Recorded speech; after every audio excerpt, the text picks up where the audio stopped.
Greetings. Today is Thursday, March the 5th, 2026. My name is Brother Leroy Shabazz. I'm an emergency management practitioner in the city of Cincinnati, Ohio. If you don't know what an emergency manager does for your county, or in some states they have parishes, if you don't know what they do, I suggest that you continue to follow along with this program and process. Welcome to lesson number 1 of the Black Emergency Management 7 Kwanzaa Principle calendar study. Okay, this is a calendar study, and I hope that you will now go to the websites above, FEMAP.us or CECERT.org, and take the time to download the free calendar.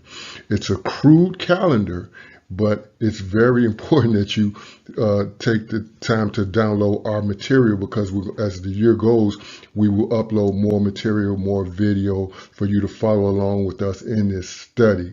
The 7 Kwanzaa principles are delineated in each days of the week for this calendar, and they extend from the last Kwanzaa celebration and period of 2025 into where we are now, and extending forward. And we're going to really talk to those principles, and speak to those principles as we move forward in the year.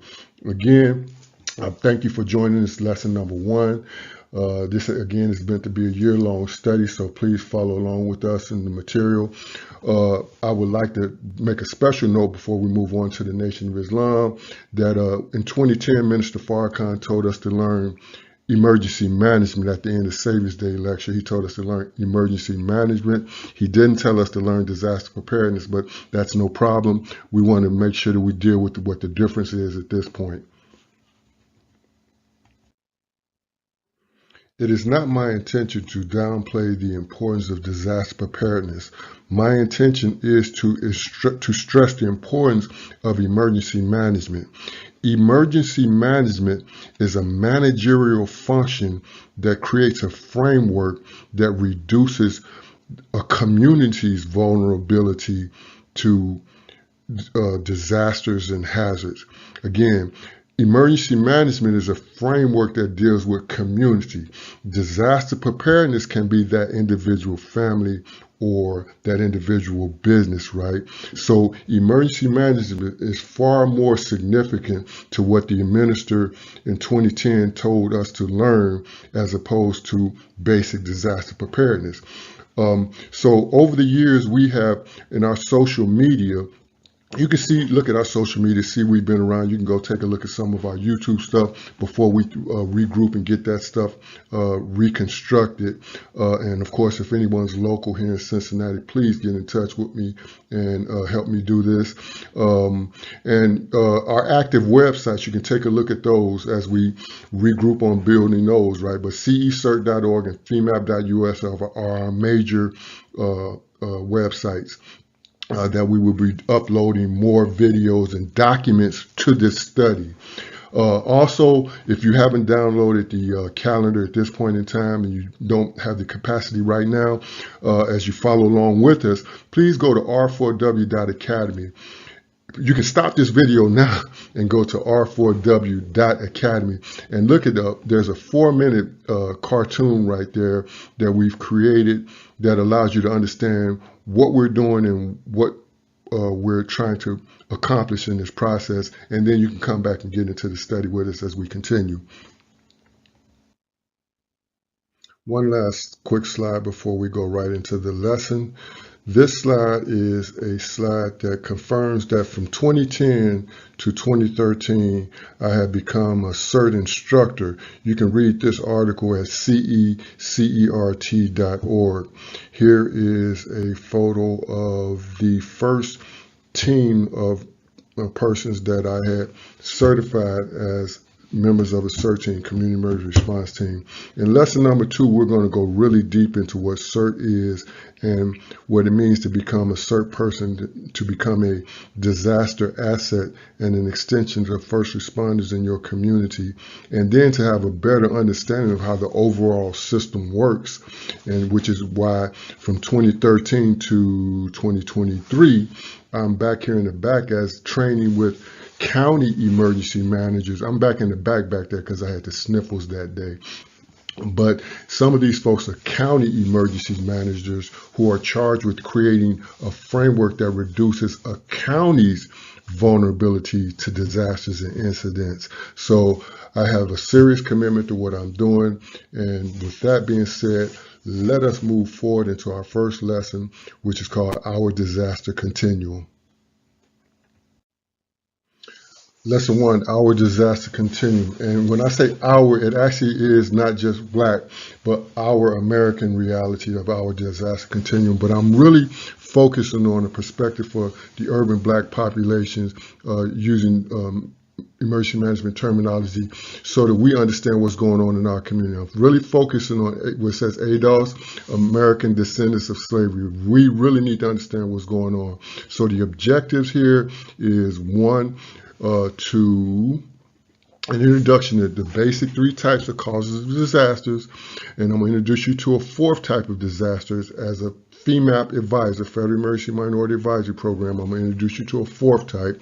The second objective here is to introduce you to what's called a disaster continuum. A disaster continuum is a timeline or a time frame which we in emergency management call the disaster continuum perspective.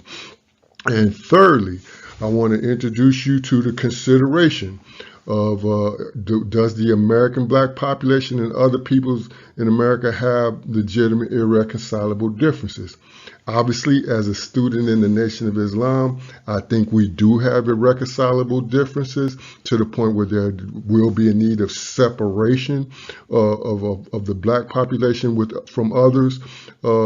But that's not my call. My call is to talk about it as an emergency manager, discuss it, facilitate a conversation, and if it's when it comes time for that to happen, to help facilitate that in a peaceful manner. So moving forward, let's get into the lesson. As an instructor for a FEMA course called CERT, Community Emergency Response Teams, we have a training manual, and in the training manual, I would actually introduce you to 3 causes of disasters that are recognized by FEMA. There's natural disasters, which would be your hurricane, tornado, flood, tsunami, something to that extent. I would introduce you to technological disasters, which would be relative to a chemical plant explosion or a train derailment or even a cyber event, something that deals with technology. And also I would introduce you to something called intentional or man-made disasters, which was a reality of terrorism and war. This is how you'll be introduced through the CERT process in the training manual. Now, as a Federal Emergency Minority Advisory Program advisor, we introduce what's called a 4th cause of disasters, which is divine intervention. I'm not going to go long with this. Matter of fact, you can actually go to FEMAP.news and you can actually download a 2015 report. Now, I hope that the students in the nation who want to learn the emergency management under my instructions, right, would go look at the report and learn from the report, because I talk about particularly the issue of a secret meaning of Sodom and Gomorrah. And I just introduce you to some basic stuff. It's a very good report, and it will help you in the future as we need to help our community in the future. Moving forward, I want to touch just a little bit more on this divine intervention reality, right? The point is, as an emergency manager looks at what causes incident and what created a problem. And when you look at biblical reality, right, that nations went down because of certain reasons, right? And the only thing in reference to biblical phases of a nation that I want you to understand is that every nation goes through certain phases. And these are not definitive, what I'm about to say right now, but a nation goes through an agricultural phase. And then it goes through a craftsman or a manufacturing phase. And then it goes through a knowledge or technology phase. And it's in that last phase of a nation where they got knowledge and technology that they tend to be cocky. And just like during the natural disasters of a hurricane, you might get a warning, a siren that lets you know that there's a problem. Or in a chemical plant, you might get a siren that goes off that warns you about something's about to explode. Well, in the phase of a nation, you're talking about this divine intervention, you usually get somebody who calls themselves a warner to give you some information and say, hey, you need to back up and stop doing what you're doing. And those tend to be the times when the higher people in the nation say, oh, get out of here, you're laughing, you're crazy, blah, blah, blah. The whole laughing stuff takes place and all of that. So divine intervention is a reality that we need to consider, particularly here in America, because we consider ourselves, particularly Black Americans, tend to consider themselves as a people who've been through 400 years of something and biblically are about to come out from under that. I point out here where the Dr. Martin Luther King and the Honorable Elijah Muhammad met. A lot of people don't know that that meeting took place, right? I'm bringing up this photo also to point out that what we don't know much about the Honorable Elijah Muhammad is that there was a man that taught him, that taught the Honorable Elijah Muhammad in the Nation of Islam. We recognize him as Master Farad Muhammad, who showed the Honorable Elijah Muhammad in the process of years that he was taught, the 3 years that he taught him, he showed him a plane that was a half a mile by a half a mile in the sky, which we call the mother plane, that according to Master Farad Muhammad, that plane was created to, at a certain point in time, send out other smaller planes that would produce that would reap havoc on the United States of America. So again, we have a lot to discuss, but I'm going to move on right now and just leave that in the air right there. So let me return to a more grounded view of disasters by talking about intentional disasters. Again, intentional disasters tend to be about man-made realities of terrorism and war. As we go into the next part of our lesson where we look at the disaster continuum timeline, we're going to be able to understand intentional disasters in a better perspective. But intentional disasters are about terrorism and war. And when we talk about terrorism and war, what I need you to understand is that terrorism and war is not just an abstract ideal. It's actually where you have an adversarial condition where there's an opponent and an adversary, or two adversaries. For example, in the situation here where we look at Uncle Sam right now, his attitude is the way he's dealing with Iran is like, hey, you know, that's the opponent and this is what he thinks about you. And with his adversarial condition, he is not coming just as like, I'm mad at you. He's coming with tactics. The principle of war diagram that you see right here allows you to understand that terrorism and war is not just an abstract ideal. You have an objective, you have an offensive, you have unity of command, you have simplicity, you have methodology that you use against your opponent. And the way that America is dealing with Iran right now, the way that America dealt with Venezuela, those were adversarial conditions. And here in the United States of America, in the Black community, we need to understand, and we'll understand this in the timeline, in the disaster continuum process that I'm about to go into, that Black suppression has been a form of terrorism and war against the Black community ever since we've been here. We don't want to make a big deal out of it right now, but we need to just understand that that's really what it is and was, and move on from there. So now we're going to move into the disaster continuum and take a look at a timeline and see what we can look at from this timeline and understand.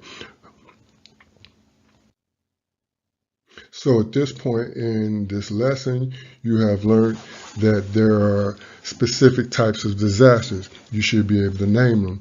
There's natural disasters, technological disasters, intentional disasters or man-made disasters, and then if you accept what FEMAP, the Federal Emergency Minority Advisory Program, is presenting to you, there's a fourth type of disasters called divine intervention.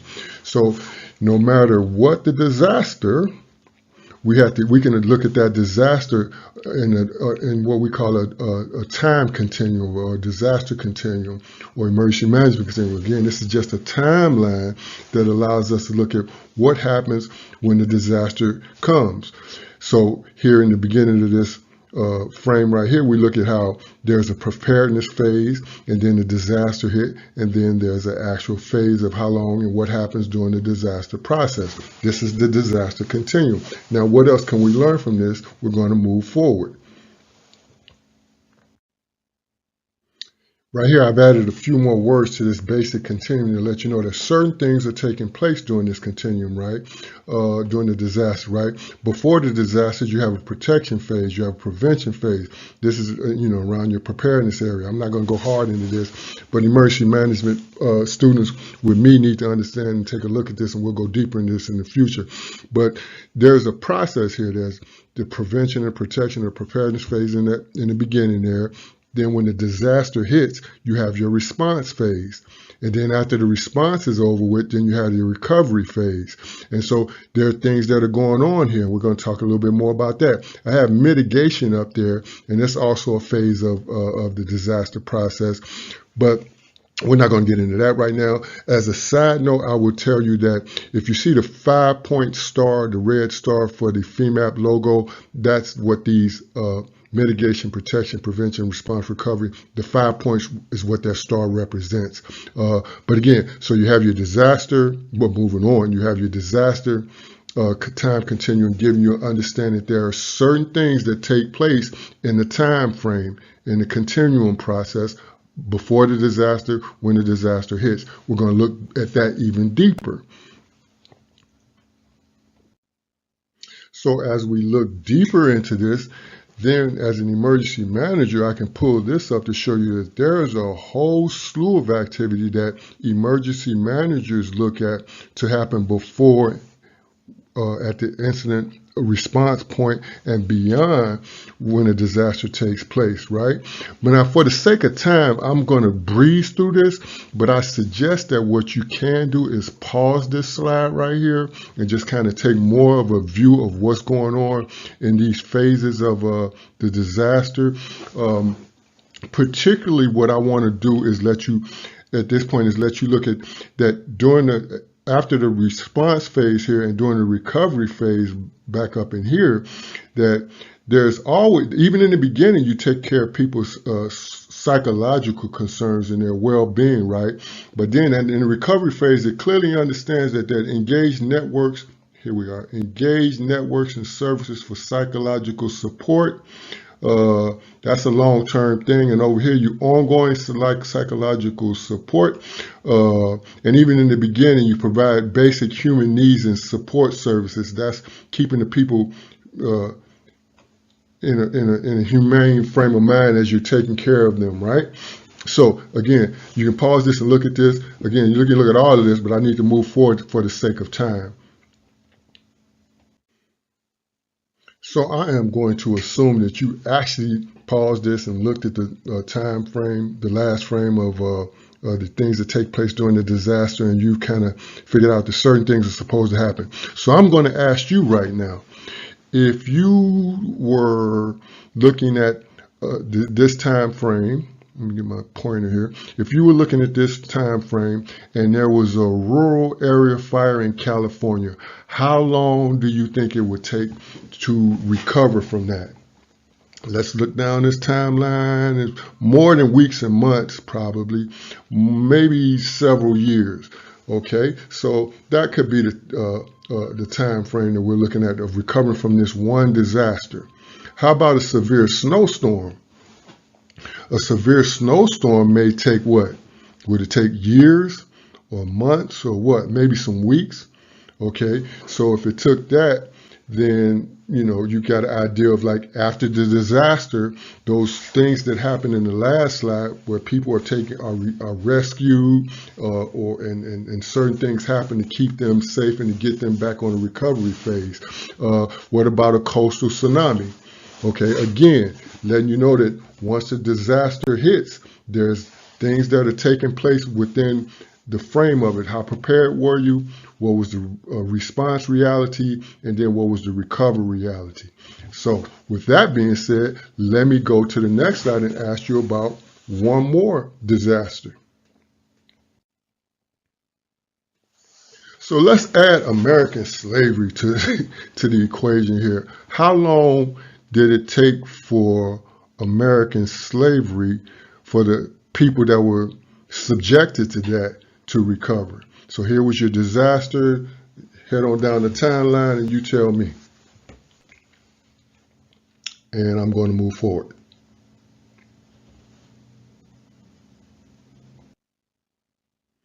Now, without getting all whiny and stuff like that, because that's not the purpose of this slide, of this presentation, what did not occur for our disaster when we talk about slavery was there was nobody that came with search and rescue, and nobody engaged network of social services for psychological support, and there was no ongoing psychological support. There was no interim housing other than some basic crude stuff. And again, this happened for not years, just years, but for 200, 300 years, okay, of actual physical slavery. Again, this is not a whiny presentation because even during our years of being through here, we adjusted on a subhuman level. And we had inventors, the whole 9 yards. Again, we are a durable people, but I just want us to understand that certain things did not happen to us according to what happens after a disaster. And the reality is that there are certain consequential behaviors and activities that our community has been subjected to. So in moving on, again, the basic disaster occurred, and then there was not just like a weeks or months or years, there was several hundreds of years that we adjusted to a situation, and we came out after that to where we are right now. Let's even go look at that even a little bit deeper. Okay, so now in looking at this a little bit deeper, right, let's look at the fact that, okay, there was slavery, and after the end of slavery, what else happened? Okay, we didn't just come out of slavery and keep moving forward. We ran across something called black codes, and black codes had an effect on the all the blacks that were freed and whatever else was going on in America. And then after the black codes, let's say that was over with, we had something called Jim Crow. And Jim Crow did what it did, and it lasted up until wherever Jim Crow lasted. I'm not going to give you a time on the timeline. And after Jim Crow, maybe we had something called, and these are just ideological disasters that happened within the black community after slavery. I just want you. So this disaster right here might have been miseducation, because nobody taught us who we really were. So we miseducated, and then we end up falling into this thing like this disaster of like trying to figure out who we were civil. I'm not going to say that the civil rights was a disaster. I'm just saying that looking at a timeline, we had certain realities that we just didn't go from the end of one disaster to another disaster, but there are disasters after certain disasters that continually affected the black community to the point where this could have been the heroin epidemic back in the 70s. So, there are certain things that kept a people from actually recovering to their fullest extent. And so here we are, let's assume that here we are right now, and let's bring this maybe to the, let's say this was about the 80s, the 90s, and I'm going to fill in something here with using a couple of videos that showed you another disaster that came across our community that you need to consider in what's going on with the black community and how we are dealing with disasters. And again, these disasters, slavery, Jim Crow, black codes,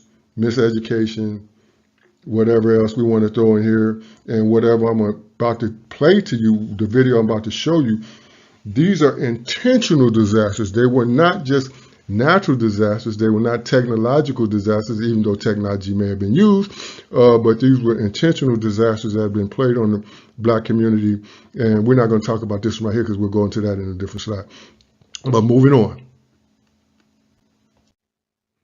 So as I said from the last slide, I am going to drop a video. These are two 2-minute videos that will cover some incidents that occurred within that timeline, that continuum of the last video that covers the 80 period or the 90s period, right? And so when this first video starts, it's me calling into a show and I'm questioning about a guy named Giuffria, whatever his name is, who was a colonel in the military, and in the 70s he wrote a paper like, can he intern black people? And he came in with the Reagan administration in the 80s. And interestingly enough, as an emergency manager, right, the National Incident Management System, which we use today, was being created started being created in 1982 during the Reagan administration, right?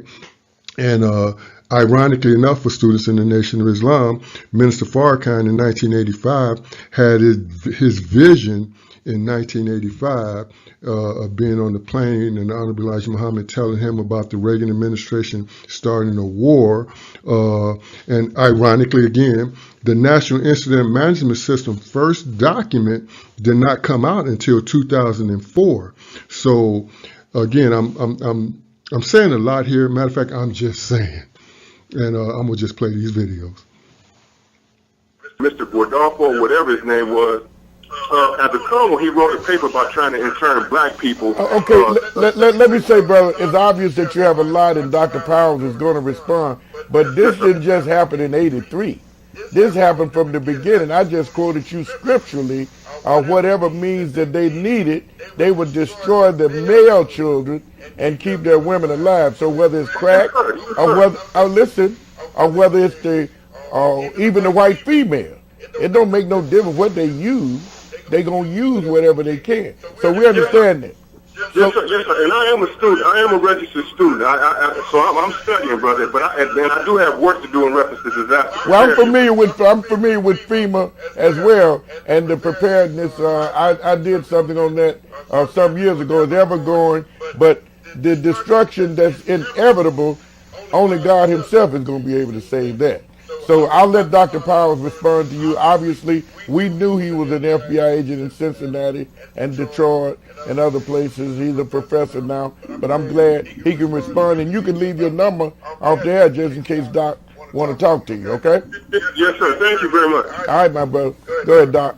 Yeah, and I tried to explain to the Cincinnati community at that time, Brother Lanier, that this disaster was coming. And what the brother's saying, I spoke on a radio program there at some peril to me in my career, indicating that Ricky Ross, who was actually given crack to distribute across the nation because the CIA couldn't get into the communities, was in Cincinnati. He was in Lincoln Heights, Ohio. I even worked a case against Ricky Ross, and he began to put so much drug on the streets in Cincinnati, which was it wasn't drug free, but it certainly wasn't a disaster. It certainly wasn't like that back then, and we knew it. And I was working the cases, and they simply never authorized an arrest against him. And there's so much more to that. I won't get into that right now. They never of that. So, and as you're right, this has been a plan from the beginning. But what I've always tried to do, Brother Lanier, and I'm glad the brother said that, because it's not a new thing for me, was try to lay out that if we do not make some moves now, as the messenger said, if we don't do not to take control of ours now, this is only going to get progressively worse. And that's a clear indication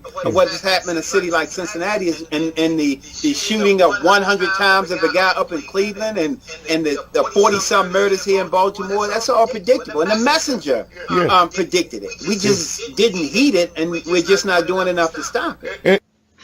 Okay, and as I play the next video, I just want you to pay attention to the fact that they're talking about the potential of the Constitution being suspended in the same administration, the Reagan administration. Reagan was elected to the presidency. He installed Louis Giuffrida as head of FEMA, the Federal Emergency Management Agency. Giuffrida was an old cold warrior from Reagan's California days whose specialty was suppression of unrest and dissent. Giuffrida, North, and George Bush began to turn FEMA into an instrument of domestic anti-terrorism. You're dealing with a group of people in the Reagan administration who equated political dissent with treason, and who cannot differentiate between emergency procedures, which I think everyone agrees are necessary, and suppressing political dissent. And with North and Poindexter and Casey, we had a group of people who saw Americans who disagree with them as the enemy. Colonel North, in your work at the NSC, were you not assigned at one time to work on plans for the continuity of government in the event of a major disaster? Mr. Chairman. I believe that question touches upon a highly sensitive and classified area, so may I request that you not touch upon that, sir. I was particularly concerned, Mr. Chairman, because I read in Miami papers and several others that there had been a plan developed by that same agency, a contingency plan in the event of emergency that would suspend the American Constitution. And I was deeply concerned about it and wondered if that was the area in which he had worked. I believe I most respectfully request that that matter not be touched upon at this stage. If we wish to get into this on... Okay, so ending that, my major point in bringing this video forward was these two videos forward was to talk about how the crack cocaine was being pushed on us by people within our government that shouldn't be pushing drugs on the community, because that's against the American way of life on the written surface. And we also just had a little brief listen to something that was talking about suspending the American Constitution. So the two videos I just played were videos that referenced potentially something that could be happening, or something that happened during a time frame. Let's say this was the 80s. Let's say this was the 90s right here. Okay, so we're talking about disasters within the black community. We're talking about intentional disasters. We can call it black suppression, an intentional disaster. The crack cocaine, an intentional disaster. But for us, for us, it was clearly a disaster. But for someone else, it might have been making totally good political sense, because black suppression, or in an adversarial situation, that made perfectly good sense for them. For example, let me go back here. Let's go all the way back on the timeline. So let's say this is the Civil War. If this was the Civil War, let's say you're the slaveholder. If you're the slaveholder and you're coming up to this process right here in the Civil War, that's going to end your slavery. So you definitely got a problem, because this is a disaster. So for you to make black codes a reality is a perfectly good political move, because you want to put those slaves right back into a situation where you can control and deal with them, right? But for the slaves who were coming out of slavery, right, the Civil War was a chance to be free of the slavery, right, to the point where you can actually move forward, and then you're moving forward until you bump into to black codes, which kind of puts you back in a terrible position, but you're moving forward.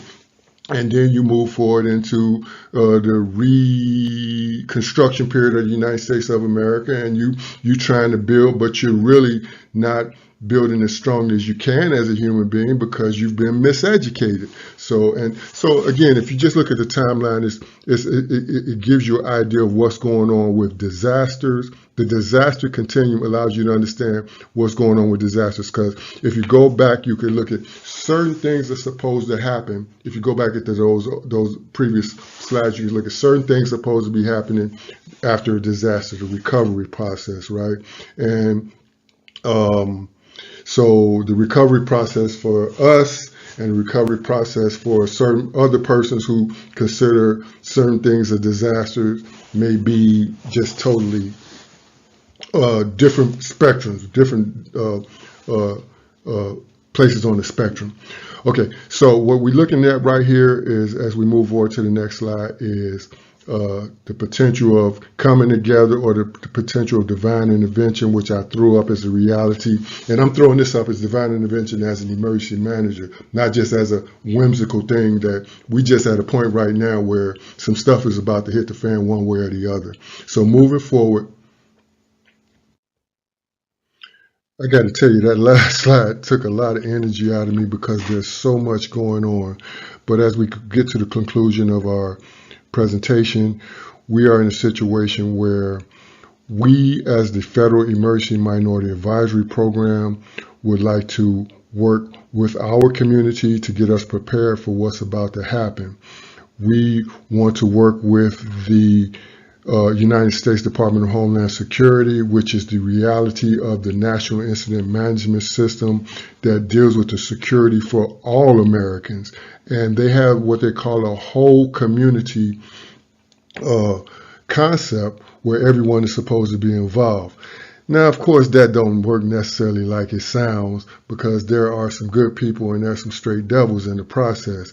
But if we intelligently learn about emergency management, not just disaster preparedness, and we engage in the right manner, we should be able to, and that is the Black community should be able to engage with the system so that whatever is coming our way, that we can get through it either together or partially together to the point where we survive disasters. Divine intervention is a reality. Whatever's coming at us as a disaster, we need to deal with protection, prevention, preparedness, those things that will get us ready for it as communities together and apart to move forward, to be able to respond and recover.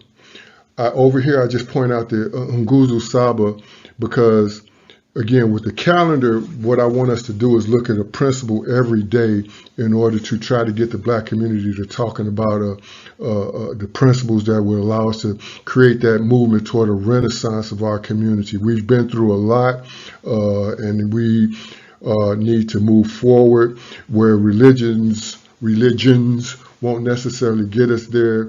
We need to establish and connect to certain principles that will help us to either connect to the religions or not connect to the religions, just to move forward as a more intelligent people. Because again, coming out of what we come through, we've come a long way, and we need to recover from the disaster because we haven't fully recovered from the disaster that America has laid on us. But now is the time to do it and to move forward. With that, I'm just going to move toward the conclusion here, and that will be enough. And it's moving on. Again, we've come to the conclusion and the summary of our objectives. I hope that you have learned of the three types of disasters that's common, called the three types of disasters: natural, technological, intentional, or man-made disasters. And then you're here to understand something of the fourth type of disaster that we call divine intervention. I hope that you have been introduced and understand something of the disaster continuum, and you can go look this over and maybe get a better understanding of it. What the disaster continuum allows you to understand of what happens before disaster, when a disaster happens, and what goes on after disaster, the processes of preparedness, response, recovery. And I hope that you have been able to take a basic consideration of, are there irreconcilable differences? And if there are irreconcilable differences between the Black population, American descendants of slavery, and the other populations, what are we going to do about it? Is there going to be a civilized exodus, or civilized reality to what needs to be done, or is it going to be crazy? Is it going to be divine intervention? What needs to take place? As an emergency manager, I'm just introducing you to a process, and I hope that you've enjoyed this lesson, and we will conclude. Thank you for taking the time to study with us. And the next lesson that we do will be about CERT, Community Emergency Response Teams. And you can reach me at leroy@femap.us or Leroy, Leroy, at cecert.org. Thank you. Peace to you and yours.